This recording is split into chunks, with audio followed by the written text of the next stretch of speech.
नया से नया डीजे सॉन्ग सुनने के लिए हमारे चैनल को सब्सक्राइब करें और बेल आइकन को दबाना ना भूलें।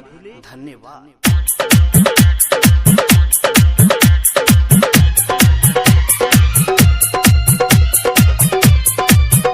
म्यूजिक बाय श्याम बाबू दाऊदपुर।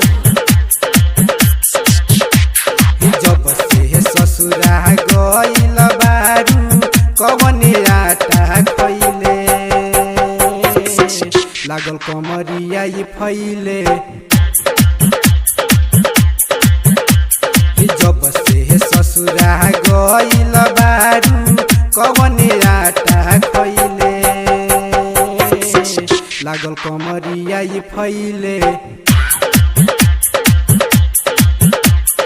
रहे सब पाकर हो गइल चाकर कवन विटामिन खइले लागल कमरिया ई फैले।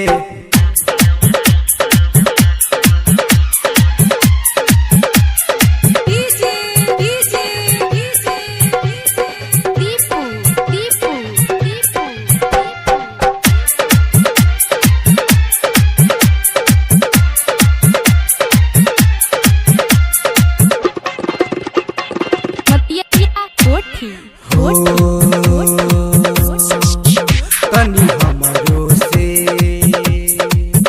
बतावहो कवन विटामिन खइले जवन छोट रहे उहो बड़ भइल कवन आदत धइले। काहे लजाले काहे शर्माले हमसे बताओ कितना खइले लागल कमरिया ई फैले।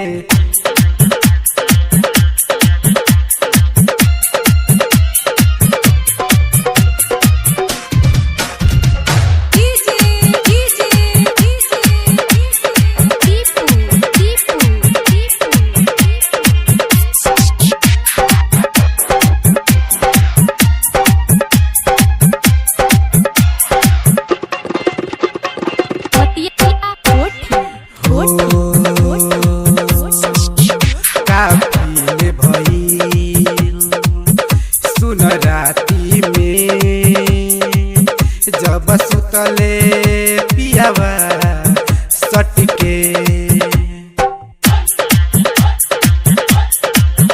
मजा लुटले जवनिया के सेजिया पर हो सटके।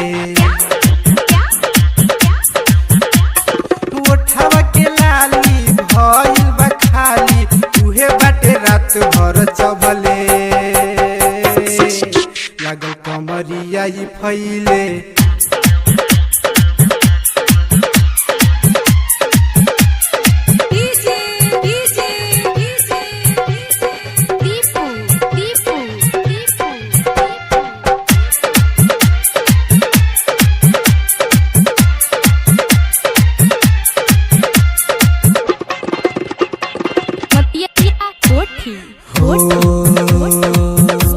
चढ़ल बा जवानी देखाव जन मुहवा से पानी टपके शिवम छोटुओ से बच के रही ना तो धली लपके। कहे मन लाल गोरे गोरे गाल हाल चाल बुरा के सवारे पूछले लागल कमरिया ई फैले। जब से ससुरा गइल बारू कवने आटा खइले लागल कमरिया ई फैले। रहे सब पाकर हो गइल चाकर कवन विटामिन खइले लागल कमरिया ई फैले।